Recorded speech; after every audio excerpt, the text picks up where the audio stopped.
Versículo 20.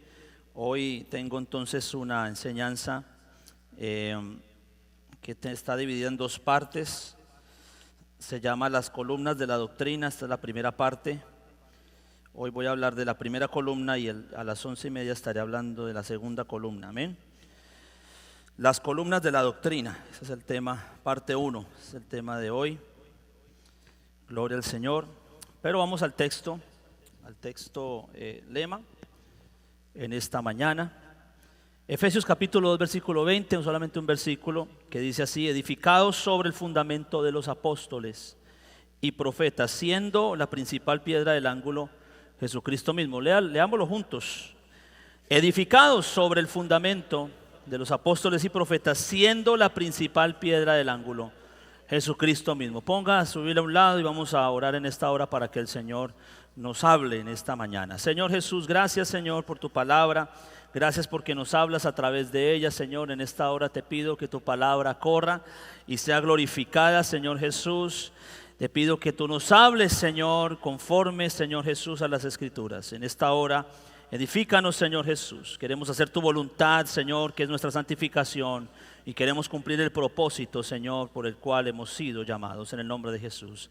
Amén y amén. Siéntense, por favor. Entonces tenemos el título Las columnas de la doctrina, parte 1. Voy a hablar de la primera columna de la doctrina, que es la unicidad de Dios. Ese es el tema que voy a tratar en esta mañana. Amén. Es un tema muy predicado en nuestras iglesias porque marca un fundamento y como lo acabo de decir, es la columna principal, es la primera columna de la doctrina.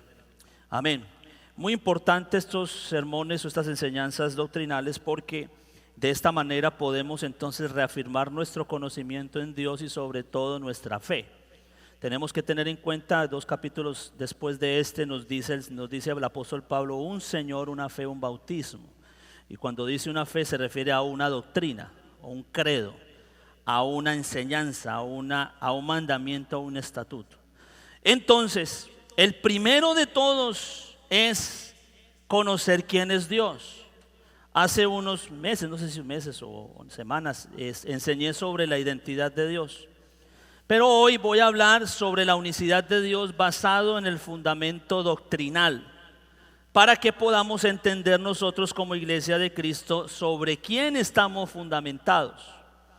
Por eso es muy importante que preste mucha atención y es muy importante que usted sepa esto, para que ninguna corriente de doctrina venga a engañarlo. Vemos que hoy en día se está levantando demasiadas corrientes doctrinales falsas, diabólicas y perversas, que utilizan la palabra de Dios y quieren utilizar parte de la palabra de la Escritura para engañar, para desmentir lo que hemos predicado y para desmentir lo que la Biblia dice. Entonces, como se han levantado doctrinas que vienen con estos argumentos, pues ahora venimos nosotros a enseñar lo que la Biblia dice. Amén. ¿Por qué? Porque es necesario que la iglesia y el pueblo de Dios conozca en primer lugar quién es Dios. ¿Sabe por qué? Porque si yo no conozco a Dios, ¿cómo le voy a amar? Por eso ahí está, la primera columna de la doctrina es la unicidad de Dios. Es quién es Dios. Y yo tengo que estar seguro quién es Dios. No solamente quién es Él, sino también cuál es su nombre. Nombre que es sobre todo nombre. Amén. En el nombre en la cual fuimos bautizados. Porque no fuimos bautizados en la segunda persona de la Trinidad. Eso no tiene sentido. Somos bautizados y tampoco en títulos que no identifican ningún nombre. Ni tampoco estamos fundamentados en una doctrina de un Dios desconocido, la cual no conocemos su nombre porque según muchos no se ha revelado. Pues ahora yo quiero decirle que al Dios no conocido según el mundo, nosotros le conocemos y estamos en el verdadero Dios, en su Hijo Jesucristo. Este es el verdadero Dios y la vida eterna. Por esa razón es importante que esto lo tengamos muy claro en nuestras mentes. Vamos a comenzar hablando como introducción sobre lo que es la doctrina. La doctrina es la enseñanza, la doctrina es nuestra fe, es en lo que creemos, son los escritos, los mandamientos de Dios. En el Antiguo Testamento se utilizaban las palabras mandamientos, estatutos, preceptos. En el Nuevo Testamento utilizamos la palabra doctrina. ¿Por qué? Porque es la enseñanza completa. Antes Dios dio mandamientos, estatutos y preceptos, pero cuando se reveló la identidad de Dios, ahora viene a ser más que un mandamiento, ahora viene a ser una doctrina, la cual tiene una identidad propia y tiene una interpretación y tiene una explicación para que todos la puedan entender. ¿Sí me están entendiendo? Estoy muy... ¿Sí? Ok, bien. ¿Cómo está constituida esa doctrina? Según el versículo que nosotros hemos utilizado al principio, el que utilicé al principio, nos vamos a dar cuenta que la doctrina está entonces basada en la ley de Moisés, interpretada. ¿Sabe qué quiere decir interpretada? Traducida. Quiere decir cumplida, hecha como ejemplo y también explicada. Porque el Señor no solamente tomó la ley de Moisés para cumplirla, sino que la cumplió, la explicó, nos la enseñó, nos la interpretó y nos dio la manera para que la podamos cumplir. Amén. Por eso usted no va a encontrar a Jesús en el Nuevo Testamento mencionando los 10 mandamientos. Los 10 mandamientos son la base, la materia prima. Pero la interpretación está en lo que Jesús le dijo entonces a aquel judío que estaba cerquita del reino de los cielos, según lo que mismo Jesús le dijo. Ahora voy a entrar allí. Pero la doctrina entonces se fundamenta primero bajo el cimiento. El cimiento entonces es la base, la estructura donde todo está levantado. Un edificio sin cimiento no se puede levantar. Cualquier cosa lo puede hacer caer. Por eso necesita un cimiento, y los cimientos tienen que ser profundos. Por eso tenemos al cimiento más profundo de todos y que tiene nombre propio, y es Jesucristo mismo.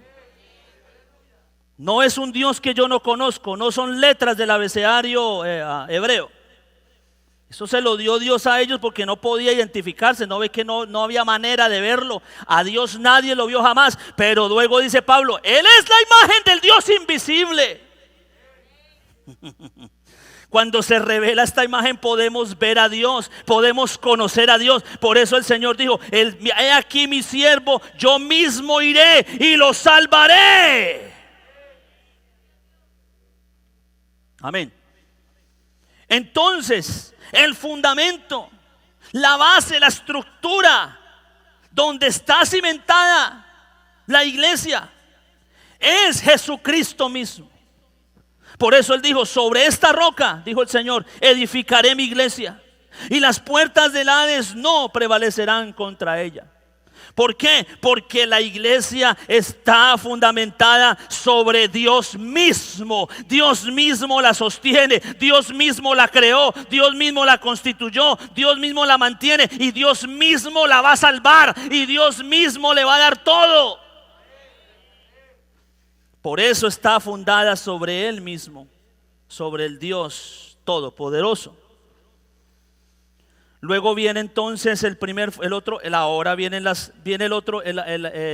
fundamento profético, que es la otra columna. Todo está sostenido sobre Jesucristo. Y luego entonces viene una que es el fundamento profético.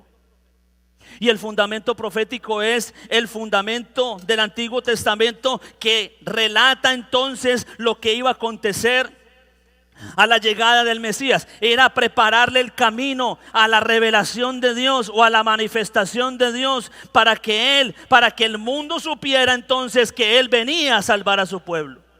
Por eso Jesús no vino de la nada sin antes anunciarlo, y por eso utilizó a los profetas del Antiguo Testamento para anunciar al mundo de que Él mismo iba a venir a salvarnos. Y ahí está Isaías, está Jeremías, está Ezequiel, está hasta Daniel. Todos estos profetas están allí para anunciar entonces que venía el Mesías. Y luego el Señor entonces a uno de estos lo tomó y se lo llevó, no le permitió ver muerte y lo hizo volver otra vez para que este mismo le preparara el camino y estuviera predicando antes de que Jesús llegara. Y cuando Jesús llegó, este profeta Elías, que ahora era Juan el Bautista, dijo: he aquí el Cordero de Dios que quita el pecado del mundo. Así que el Señor entonces prepara un camino y utiliza el fundamento profético del Antiguo Testamento para empezar a levantar la doctrina.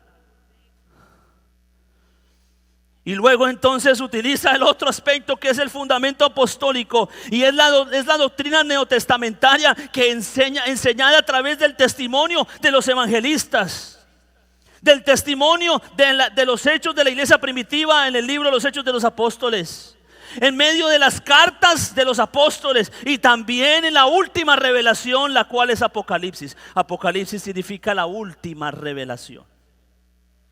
Y aquí se constituye la doctrina que nosotros creemos, porque es el único evangelio, porque es la única doctrina que salva. Las otras podrán tener colores muy bonitos, podrán medio parecerse a esta, pero si no está fundamentada bajo las dos columnas esenciales que identifican toda la doctrina desde Génesis hasta Apocalipsis, entonces no vale, no cuenta, no sirve, no funciona. Por eso el Señor puso dos columnas en esta doctrina. La primera se llama la unicidad de Dios y la segunda se llama la santidad de Dios. Aleluya. Y nosotros hemos conocido al único Dios verdadero y estamos todos los días santificándonos para poder parecernos a Él. Y el Señor es un Dios santo, por eso quiere una iglesia santa. Aleluya. Si ese aplauso es para mí está bien, pero si es para el Señor, aleluya, creo que Él se merece algo mejor.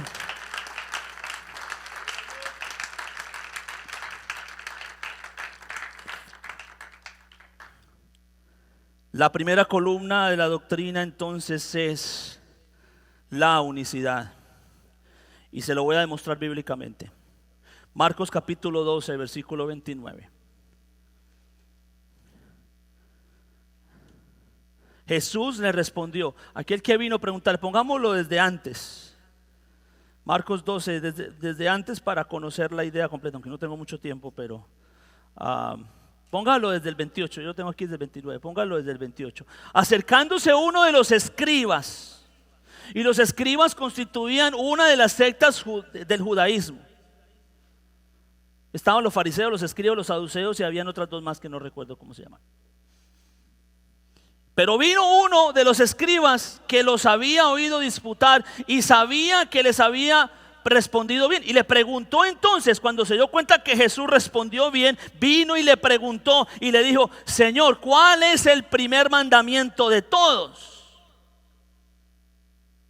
Y Jesús entonces, pensando quizás de que Jesús iba a responderle con los 10 mandamientos, Jesús no le responde con los 10 mandamientos.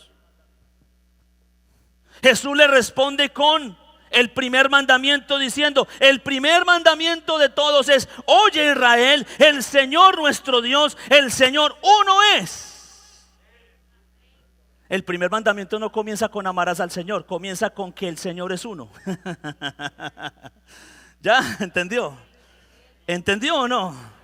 No comienza con amarás al Señor, comienza el Señor uno es. Porque no tendría sentido amar a alguien que no se conoce. Primero tengo que saber quién es Él para luego amarlo.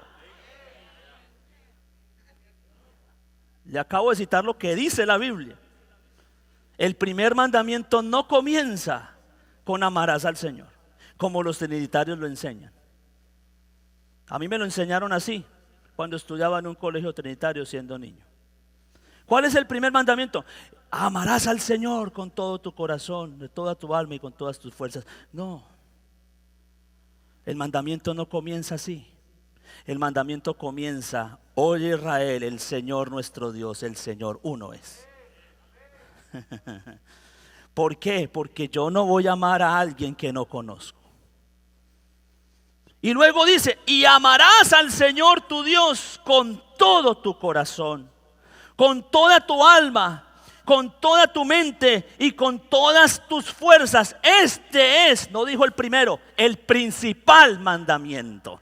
Porque ahí están resumidos los primeros 3 mandamientos de los 10 mandamientos. Pero el Señor no les cita a ellos los 10 mandamientos, porque los mandamientos son la materia prima. Aquí estamos hablando de la interpretación de esos 10 mandamientos. Y todo comienza con reconocer que Jesús es Dios, de que no hay otro Dios sino solamente uno.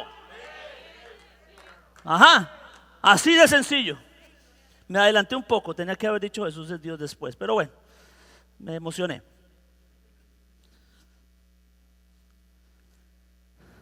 Pero mire, sigue diciendo, y el segundo es semejante: amarás a tu prójimo como a ti mismo.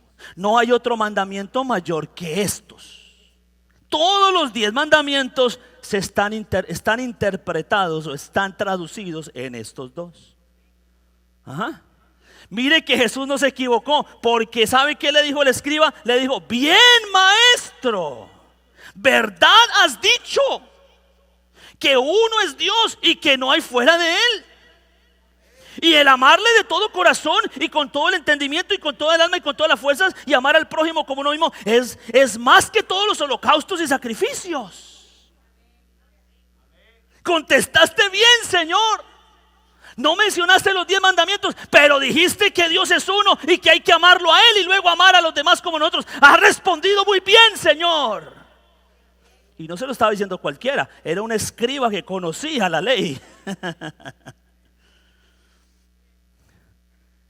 Y Jesús entonces, viendo que había respondido sabiamente, le dijo, ¿sabes qué, mijo? ¿No estás lejos del reino de Dios? Y ya ninguno sabe preguntar, ¿no está lejos? Así que lo primero que yo tengo que hacer para poder entrar al reino de los cielos es reconocer que Dios es uno. No sé si me está entendiendo en esta mañana, pero todo comienza allí. Yo no puedo decir que en el cielo hay 3. Yo no puedo decir que en el cielo hay 2, ni mucho menos que hay 4, ni hay 5, ni hay 6. En el cielo solo hay un Dios, y uno es su nombre, aleluya. Y en ese nombre hemos sido todos bautizados, porque ¿quién más nos va a salvar sino solo Dios?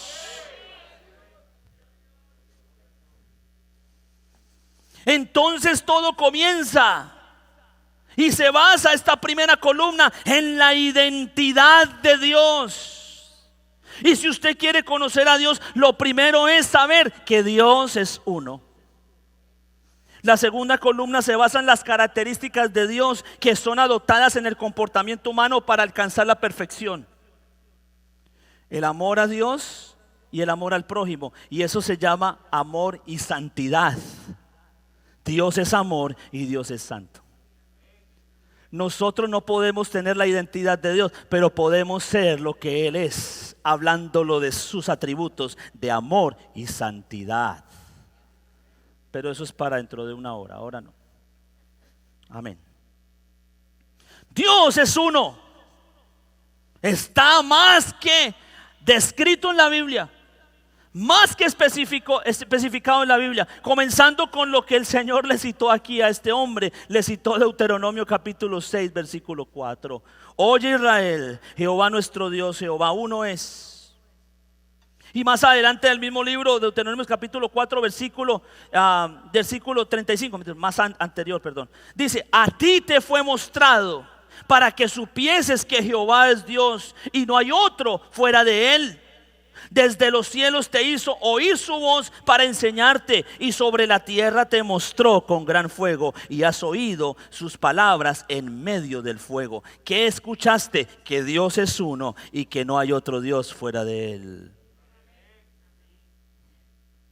Luego el profeta Jeremías, en el fundamento profético, nos dice en el capítulo 44 versículo 6: Así dice Jehová, Rey de Israel y su Redentor, Jehová de los ejércitos, Jehová el Rey y Jehová su Redentor. No son dos diferentes, porque Él está diciendo el mismo nombre para los dos.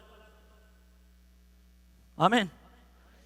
Jehová el Rey de Israel y Jehová el Redentor. Así que el Padre es Jehová y el Hijo es Jehová también. ¿Lo entendió o no? ¿Por qué? ¿Por qué el Padre es Jehová el Rey y por qué el Hijo es Jehová el Rey? Porque el Redentor es el Hijo, ¿o no? ¿O no fuimos redimidos con la sangre del Cordero, del Hijo de Dios? Y aquí Él está diciendo que Él mismo es el Redentor. No puede ser el mismo Redentor si fueran dos, pero como es uno, Él se puede atribuir completamente la salvación de cada uno de nosotros. Aquí no fue que Dios me salvó a medias. La mitad me salvó Dios y la otra mitad me salvó el Hijo.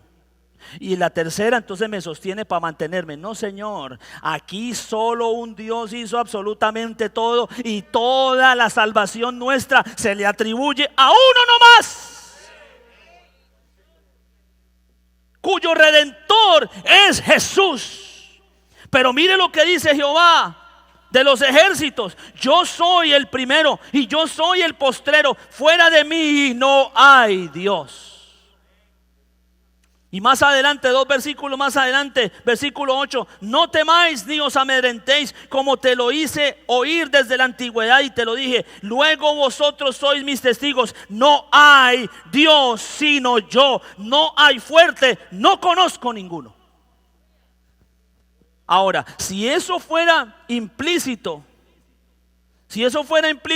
entonces, hermanos, si eso fuera explícito, entonces la Biblia traería contradicciones. Porque el que piensa o el que crea una doctrina trinitaria está pensando que arriba hay 3 dioses. Pero aquí Él se está atribuyendo la identidad de Dios único. Muchos podrán decir: no, pero es que el Hijo vino después.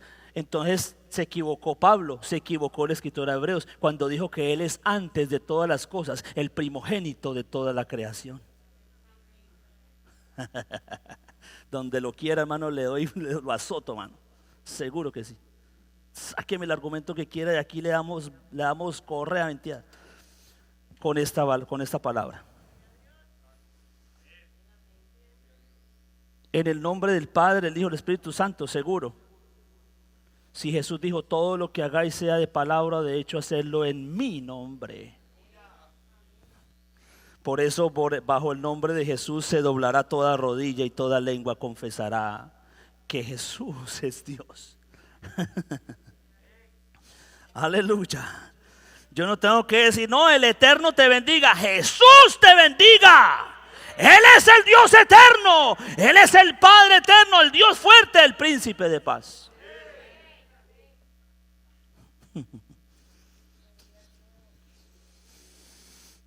Ese Dios se manifestó en carne. Primera de Timoteo capítulo 3 versículo 16: e indiscutiblemente grande es el misterio de la piedad. 2 puntos. Dios fue manifestado en carne. Dice: Dios no se dividió en carne, se manifestó en carne. Su identidad completa, todo su ser se hizo un hombre.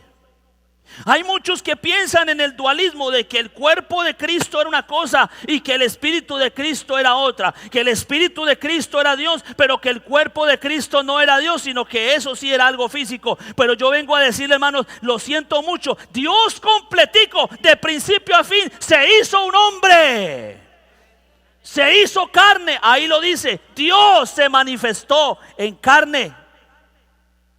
En carne quiere decir en un cuerpo humano. Y creo que es más adelante. Más adelante le voy a comprobar que ese cuerpo estaba aquí y estaba en el cielo al mismo tiempo. Va a ver que sí. Seguro, ahí se lo va a comprobar. Dios fue manifestado en carne, justificado en el Espíritu. ¿Qué fue lo justificado? Cuando Él se hizo pecado, se hizo maldición por nosotros, fue justificado en el Espíritu. ¿Por qué? Porque dice, Dios le resucitó. Dios resucitó el cuerpo mortal de Cristo, el que llevó el pecado. Pero de ahí no se menciona más el cuerpo de Cristo, de ahí se menciona a Cristo sentado en el trono. Y dice Juan, y he aquí vi un trono y uno sentado en él. Y anteriormente le dice a aquel que estaba sentado en ese trono: yo soy Jesús, el alfa y la omega, el primero y el último, el que estuve muerto y ahora vivo por los siglos.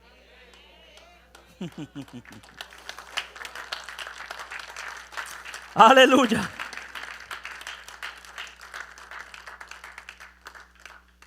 Por eso dice, justificado en el Espíritu, Dios levantó ese cuerpo que se hizo pecado cuando cumplió entonces la redención, no del pecado de Él, sino porque Él no cometió pecado, sino del pecado de todos nosotros. Por lo tanto, cuando resucita el cuerpo de Jesús, la muerte reclamaba el pecado de la cual ese cuerpo se había hecho. El Satanás reclamaba el pecado, pero entonces el poder del Espíritu de la resurrección vino sobre él. ¿Por qué? Porque ahí se cumplió la redención. Los pecados son redimidos. Por eso dice él en Colosenses que tomando el acta de decretos que estaba en contra nuestra, lo clavó en la cruz, y despojando a los principados y las potestades, los exhibió públicamente, triunfando sobre ellos en la cruz. Lo que quiere decir de que ya no hay más muerte y condenación para todo aquel que vaya a la cruz, tome la sangre de Cristo y lave sus pecados con su sangre, y luego se identifique en la resurrección de Cristo en las aguas del bautismo, invocando su nombre. ¿Y cuál es su nombre? Jesucristo.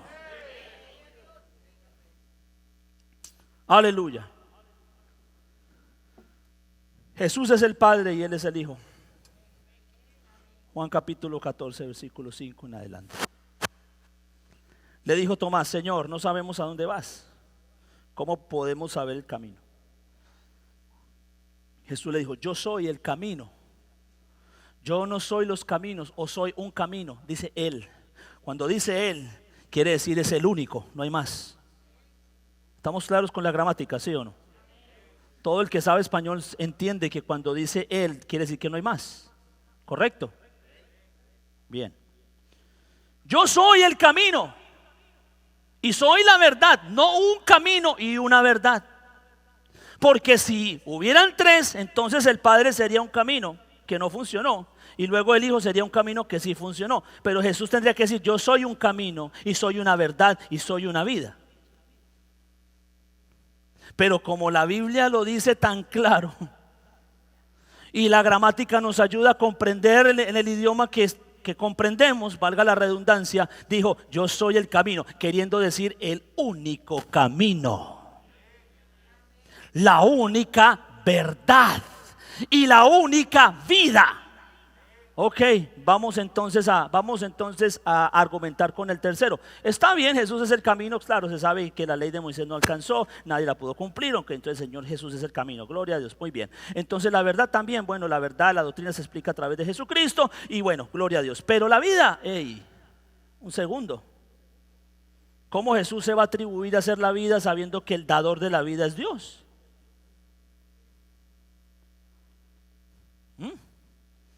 ¿Cómo Jesús va a atribuirse ser el dador de la vida si el que sopló aliento de vida en Adán para que fuera un hombre, un ser viviente, fue Dios mismo? ¿Sí lo han leído, no? Ok. Si Dios es el dador de la vida, ¿por qué Jesús dice que Él es la vida? Porque Jesús es Dios, así de sencillo. Hay que darle tanta vuelta. Ahí está. Nadie viene. Español 101. Vamos a conjugar el verbo venir y el verbo ir.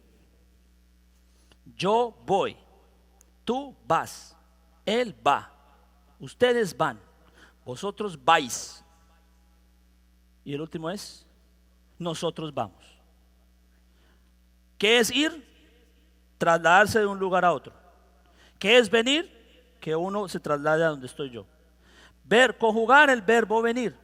Yo vengo, tú vienes, él viene, ella viene, eso viene, nosotros venimos, vosotros venís, ustedes vienen, ¿no? Ya lo dije, bueno. Y aquí dice Nadie va de ir, sino de venir. ¿Venir hacia dónde? Hacia Él. Entonces, si Jesús está parado aquí y está hablando con ellos y le dice, nadie viene al Padre, debería decir, nadie va al Padre, ¿correcto? ¿Por qué? Porque Jesús era un hombre en ese momento. Lo estaban viendo, estaban oyendo su voz, estaban compartiendo con Él. Entonces, si Jesús hablaba del Padre como si estuviera en el cielo, ¿por qué Él dice nadie viene al Padre? Debería decir, nadie va al Padre. Si venir es a llegar a donde Él, ir es ir hacia donde otro. Y el Señor dijo, no, ustedes no tienen que ir a donde otro, tienen que venir a donde mí. Nadie viene al Padre, nadie, yo me imagino a Jesús haciendo la expresión, nadie viene al Padre sino por mí mismo. ¿Ah? Aleluya. Él es el Padre. Ellos estaban viendo a Dios ahí al frente de ellos. Y el Señor le dijo, yo me hice cuerpo para redimirlos, porque a través de este cuerpo tienen que venir a donde yo mismo, porque no hay otro lado a donde ir. No hay otro lado, no hay otro Dios a donde ustedes puedan ir. No hay otro lugar a donde ustedes puedan ir. Tienen que venir a donde mí. El Padre y el Hijo estaban ahí los dos, siendo uno, manifestado en carne. Dios, ¿a qué? ¿Para qué? Para que ellos puedan venir a Dios. Amén. Si todavía no se convence, tranquilo, hay más. Si me conocierais, si me conocieseis, también a mi Padre conoceríais. Vamos a decirlo en términos, en un español no de España, moderno. Si me conocen, también a mi Padre conocerán. O conocen, no conocen, es presente. Conocen. Y desde ahora le conocen y le habéis visto. Ahora, por favor, yo le digo, amigo mesiánico que dice que nadie ha visto a Dios y que no conoce su nombre, entonces esto está mal. Aquí están diciendo que ellos están viendo, lo están viendo. No con los ojos de la fe, no con los ojos del Espíritu, porque en ese momento ellos no eran espirituales. En ese momento había un Pedro que más adelante lo negó, había un Judas que lo traicionó, habían los discípulos que lo dejaron solo. Ahí había una gente que todavía no era espiritual. Y si Jesús le está diciendo a ellos que lo están viendo, era porque la imagen que estaban viendo es la misma imagen del Padre. Yo veo muchos dudando, o estoy mal. Sí, yo veo como muchos.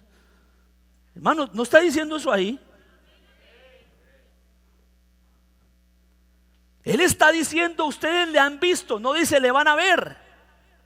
Él pudo haber dicho, lo van a ver cuando venga el Consolador, ¿sí o no? O cuando venga el Espíritu Santo, porque ahí vamos. Hoy nosotros cantamos esa coro, hoy yo te veo por la fe. Todo es espiritual, claro. ¿Acaso Jesús está como hombre aquí? Entonces le vemos por la fe. Pero ellos no tenían fe para mirarlo. Entonces lo que estaban viendo era a Dios hecho hombre.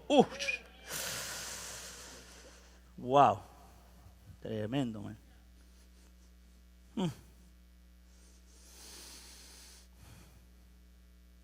Y viene este Felipe, claro, qué fe tenían, qué conocimiento tenían si apenas estaban ahí. Felipe le dice, bueno Señor, muéstranos al Padre y nos basta entonces. Y Jesús como que se rasca la cabeza, oiga, como que no acaban de escuchar lo que les acabo de decir. Si me conocen a mí, conocen al Padre. Pero ellos no, era insólito para ellos creer de que Jesús era Dios. Y el Señor no tiene problema en recalcárselo. Tanto tiempo hace que estoy con vosotros y no me has conocido. Él no dice me has visto, me dice primero conocido. Porque a Jesús se tenía que conocer primero oyendo sus palabras. Yo no puedo ver a Cristo sin primero oír sus palabras. Primero aprendo a oír sus palabras y luego le puedo ver.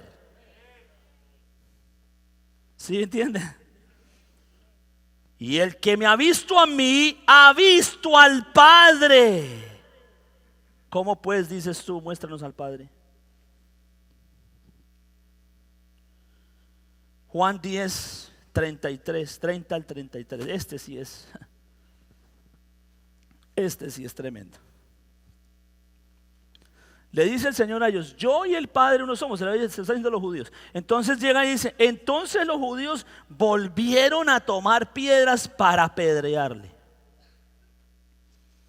Aquí Jesús no estaba diciendo que Él era Dios. Él dijo: yo y el Padre uno somos. Claro, es lo mismo, pero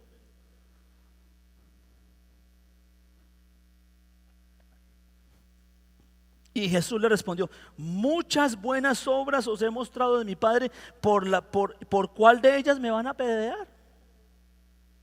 Les he mostrado el reino de los cielos y he hecho las obras de mi Padre. ¿Sabe qué quiere decir a las obras de su Padre? Hacer lo que el Padre hace. Es eso. Y entonces le dicen ellos, el Señor les dice: entonces, ¿por cuál de todas me apedrean? Y Él les dijo, le respondieron los judíos diciendo: por buena obra no te apedreamos, sino por la blasfemia, porque tú, siendo hombre, te haces Dios. Ellos entendieron que Jesús estaba diciendo que Él era Dios. Así que el trinitario que no quiera reconocerlo, no quiere oír lo que Jesús dijo, porque aquí lo está diciendo.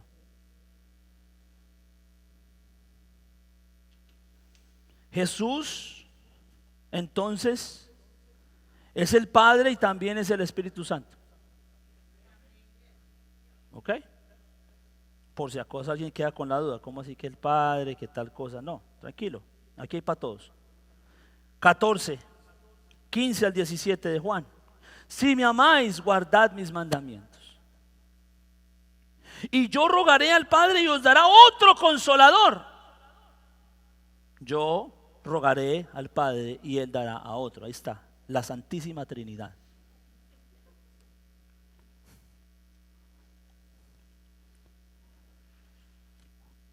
¿Cómo es que dice? Ave, Patri y algo así?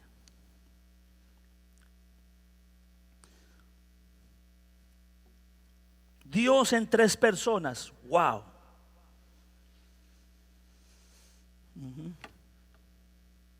Yo rogaré al Padre y os dará otro consolador, para que esté con vosotros para siempre. Ay, no, hermano, este era el del sermón trinitario, perdóneme, se me coló. No debería estar no debería estar en el bosquejo. No, sí debería estar, porque el siguiente versículo lo explica.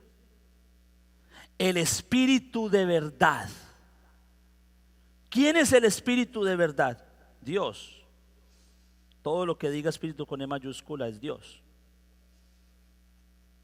Y ese es otro sermón, si quiere que lo explique, pero si hay dudas con eso, entonces nos podemos sentar a buscar toda la Biblia y usted va a encontrar que cada vez que dice Espíritu no se refiere a otro sino a Dios. ¿Ok?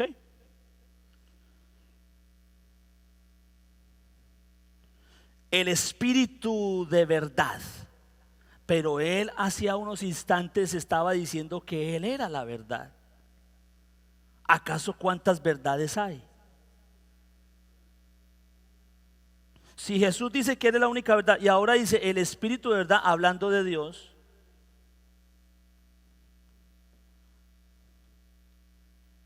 el cual el mundo no puede recibir porque no le ve ni le conoce. Claro, está hablando de Dios. Ni vieron a Dios ni le conocieron, pero vosotros le conocéis. ¿A quién? Al Espíritu de verdad. ¿A quién? A Dios. Él está hablando de Dios. ¿Sí o no? Está hablando de Dios. Ni le ve ni le conoce, pero ustedes le conocen porque mora con vosotros. Oiga, si Moisés le pide a él que le muestre su gloria y el Señor le dice, oiga, usted no puede ver mi gloria, va a ver mis espaldas, nomás voy a taparle la cara para que medio me sienta. ¿Cómo va a decir Jesús que Dios estaba morando con ellos? Pues déjeme decirle que cuando él dice eso, el que estaba morando con ellos en ese momento, ¿quién era? Era Jesús, el hombre. Era el que estaba morando con ellos. Y entonces dice, ese mismo Espíritu de verdad que ahora está con ustedes, ese mismo Dios que ahora está con ustedes a través de mí, estará en vosotros. Aquí no dice que uno y luego el otro y luego el otro, no, dice el mismo que está con ustedes estará dentro de ustedes. Ahí está. El mismo. No me digas que Dios son tres. Ni mucho menos ni mucho menos vayas a decir que es tres personas. La Biblia jamás utiliza ese término. A Dios no se puede personificar. ¿Cómo se le ocurre? Eso se lo inventaron los católicos, pero eso no está en la Biblia.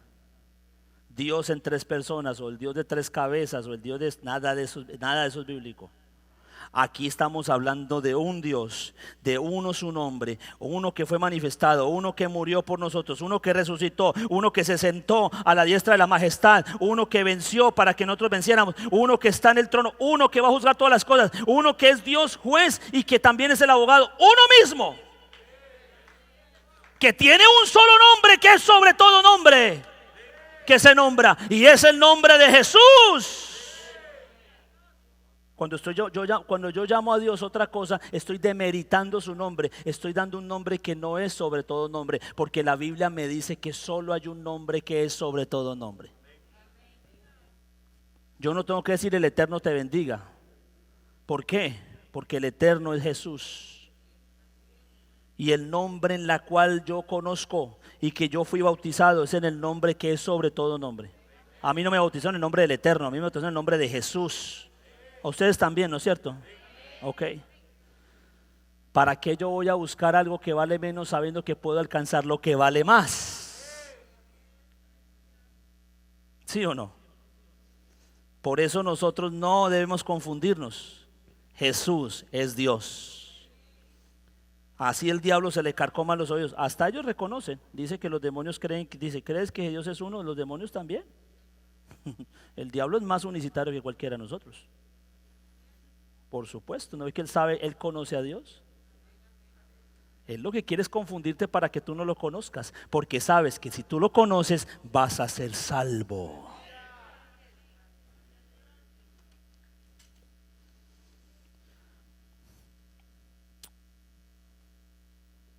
Entonces Dios, ¿quién es? Dios es uno. Esa es su identidad. Pero entonces, ¿Dios qué es? Dios es el que llena todas las cosas. Amén. Entonces, cuando hablamos de lo infinito y hablamos de lo que no tiene tiempo y espacio, se le llama la palabra eternidad. Eterno, ¿no es cierto? Ahora, si la eternidad fuera un espacio y Dios está dentro de ese espacio, entonces Dios no sería todo. Porque entonces la eternidad sería más grande que Dios, ¿correcto? Pero entonces Dios se identifica a sí mismo como el Dios eterno. ¿Por qué? Porque la eternidad misma es Dios, no puede ser otra cosa. Si Dios es lo más grande que existe, no puede existir nada más grande que Él. Por lo tanto, Dios mismo es la eternidad. Dios es eterno. ¿Ok?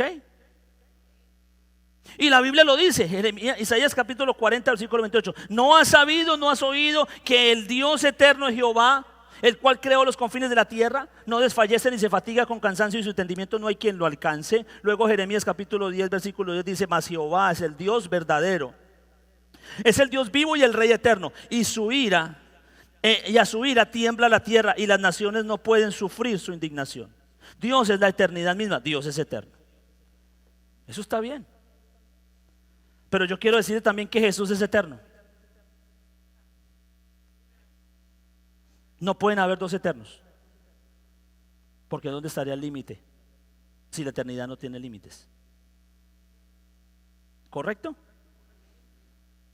Entonces, si Jesús dijo que es eterno y también el Padre es eterno y el Hijo es eterno, entonces ¿cuál es el límite entre los dos? Porque en la eternidad no hay límites. Pero Isaías mismo nos da la explicación. Isaías 9:6. Porque un niño nos es nacido, hijo nos es dado. ¿De quién está hablando? De Jesús. Y el principado sobre su hombro. Y se llamará el nombre de ese niño: Admirable, Consejero, Dios fuerte, Padre eterno. El eterno es Jesús. Tenga, mi hijo, para que lleve. El eterno es Jesús.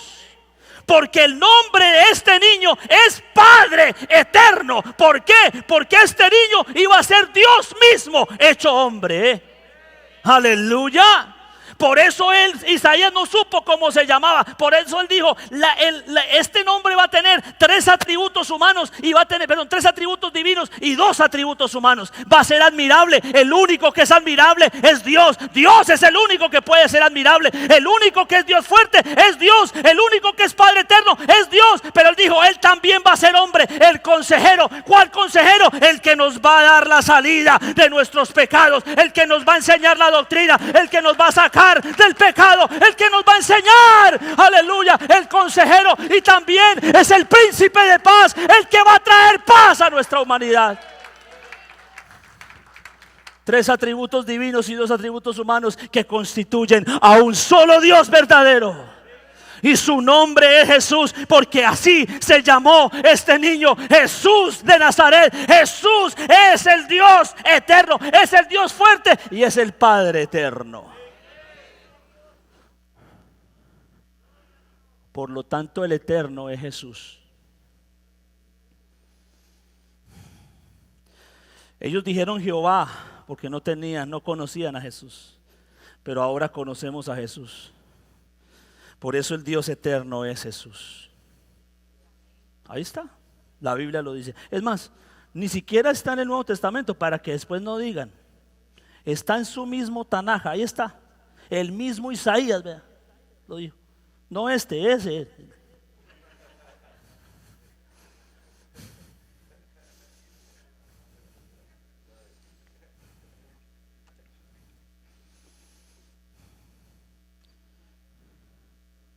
Hay 5 atribuciones que solo le corresponden a Dios. La primera, su eternidad. Segundo, su omnipotencia. Omnipotencia quiere decir que todo lo puede hacer. Y Dios se atribuyó ser el Dios omnipotente. Génesis capítulo 17 versículo 1. Hay tantos versículos, hermanos, que apenas escogí uno. Pero ahí está. Génesis capítulo 1 versículo 7. Era Abraham de edad de 99 años cuando le apareció Jehová y le dijo: yo soy el Dios todopoderoso. ¿Ah? Génesis capítulo 17 versículo 1. Anda delante de mí, sé perfecto. Pero dijo: yo soy el Dios todopoderoso. Así que Dios es omnipotente. ¿Sí? ¿Tiene dudas en cuanto a eso o no? Obviamente, si Él es eterno, pues Él todo lo puede hacer. Usted sabe que Jesús también se atribuyó ser el todopoderoso. ¿Sí? ¿Sí sabía eso? Apocalipsis capítulo 1 versículo 8. Ahora, volvamos a la gramática. Todopoderoso quiere decir que todo lo puede. Si todo lo puede, no pueden haber 2 todopoderosos. No pueden haber 2 que todo lo puedan hacer. Serían 2 dioses. Y ya hemos entendido de que Dios es uno. ¿Sí o no? Entonces, ¿qué pasa? Aquí Jesús dice que Él es el Dios todopoderoso. Mire, yo soy el alfa y la omega, el principio y el fin, dice el Señor. El que es, el que era, el que ha de venir, el todopoderoso. Ay, ay, ay. ¿Quién dijo eso? Jesús. Así que Si Jesús es omnipotente es porque Jesús es Dios. Son 5: eternidad, omnipotencia, omnipresencia.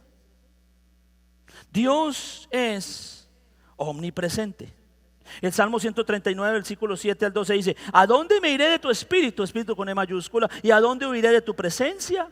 Si subiera a los cielos, allí estás tú. Y si en el Seol hiciera mi estrado, allí tú estás.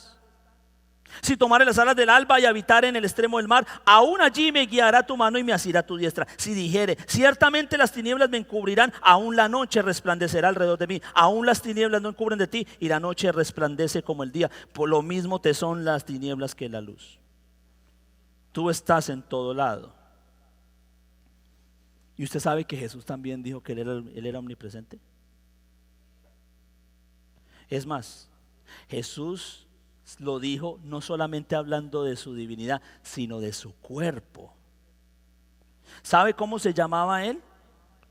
Uno de los nombres que tenía Jesús, o los títulos, era el Hijo del Hombre, ¿no? El Hijo del Hombre, ¿por qué? Estaba hablando de su cuerpo, ¿no es cierto? Entonces mire esto.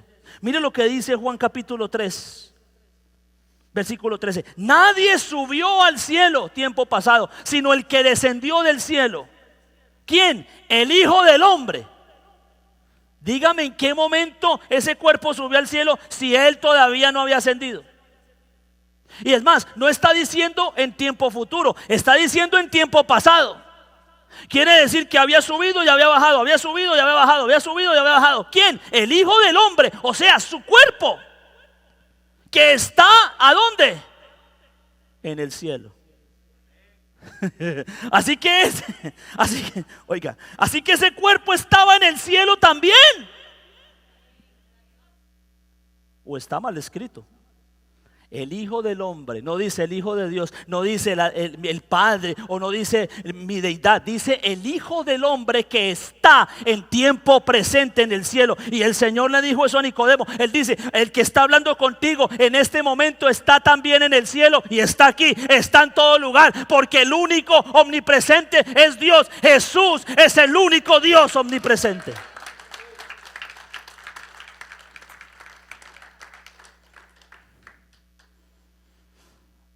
Omnipotente, omnipresente, eterno. Cuarta, omnisapiente, todo lo sabe. Dios dijo que lo sabía todo. El Salmo 139, el mismo Salmo 139, del 1 al 6. Jehová, tú me has examinado y me has conocido. Tú has conocido mi sentarme, mi levantarme, has entendido desde lejos mis pensamientos, has escudriñado mi andar y mi reposo. Todos mis caminos te son conocidos.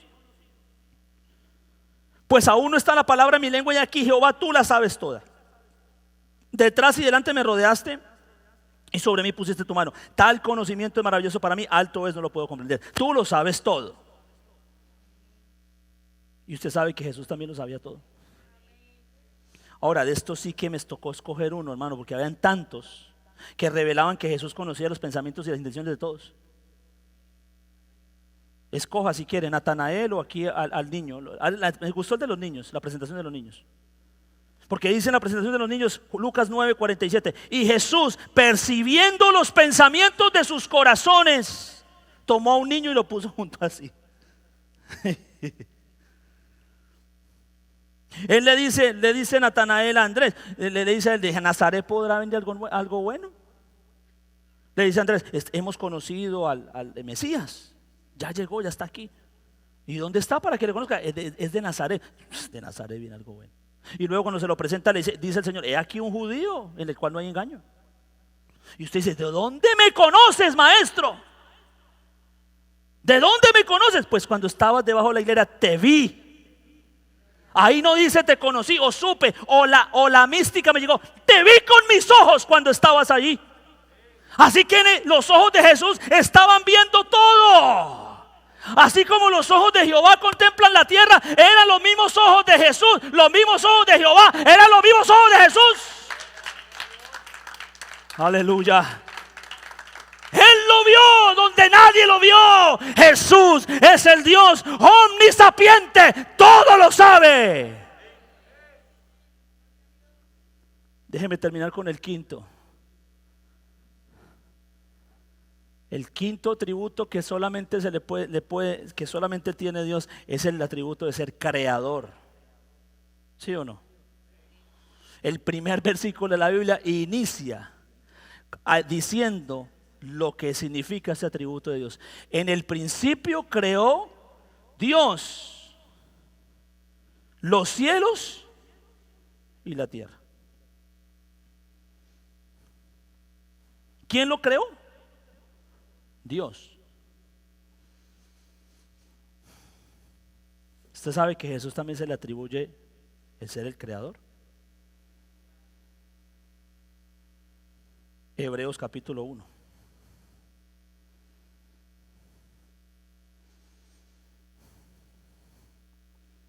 Dios comienza con Dios. 1:1. Dios, habiendo hablado muchas veces y de muchas maneras en otro tiempo a los padres por los profetas, en los postreros días nos ha hablado por el Hijo, a quien constituyó heredero de todo y por quien asimismo hizo el universo. Asimismo hizo el universo. Asimismo. ¿Cómo asimismo? Claro, como Él es el Dios eterno y no hay nada fuera de Él. Pero dice que por medio de Él, asimismo hizo el universo. Oiga, duro de entender, ¿no? Pero no es más, tranquilo que hay más. El cual, siendo el resplandor de su gloria, la imagen misma de su sustancia, quien sustenta todas las cosas con la palabra de su poder. Así que Él es el sustentador de todo. ¿Y quién más va a sustentar la tierra sino el Creador? Pero tranquilo, si no se ha convencido con ese argumento, vamos a Colosenses capítulo 1 también. Ahí hay más. Aquí le tenemos de todos los colores, todos los tamaños y todas las formas que usted quiera entender. Si lo que quiere es que le enseñemos la doctrina como es, ahí lo que hay es material. Él es la imagen del Dios invisible. Colosenses 1:15. El primogénito de toda creación. Dice, mire, el primogénito de toda creación, o sea, el primero de toda la creación. ¿Sí o no? Pero dice, porque en Él fueron creadas todas las cosas. ¿Cómo va a ser en Él si Él es un hombre?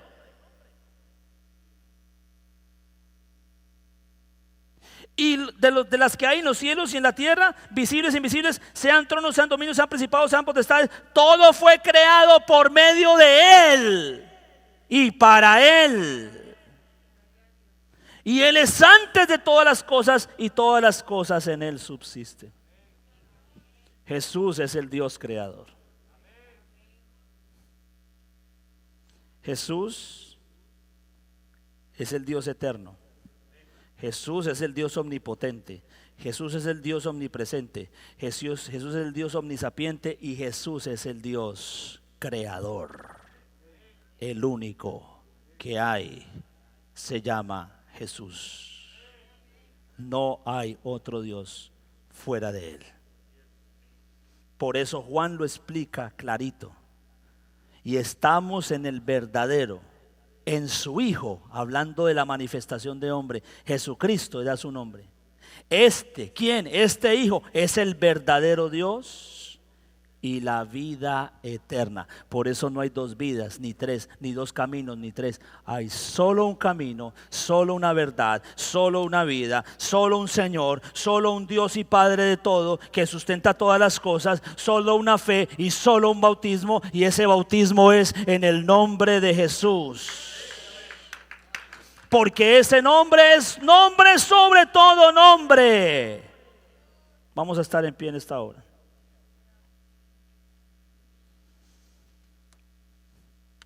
Señor, hemos conocido tu verdad en esta mañana, Señor. Sabemos quién eres. Nos hemos cimentado bajo la doctrina apostólica y profeta, siendo la principal piedra al ángulo tú mismo, Señor. Te damos gracias, Señor, por la revelación de tu nombre. Te damos gracias, Señor, porque podemos conocer quién eres tú. Y en esta hora, Señor, te adoramos y te bendecimos, Señor. Y te damos gracias, Señor, por tu obra, Señor Jesús. En el nombre de Jesús, gracias, Señor, por esta preciosa revelación. Ayúdanos a conservarnos, Señor Jesús. Padre Santo, ayúdanos a conservarnos, Señor. Oh Señor, en la verdad siempre. En el nombre de Jesús. Amén.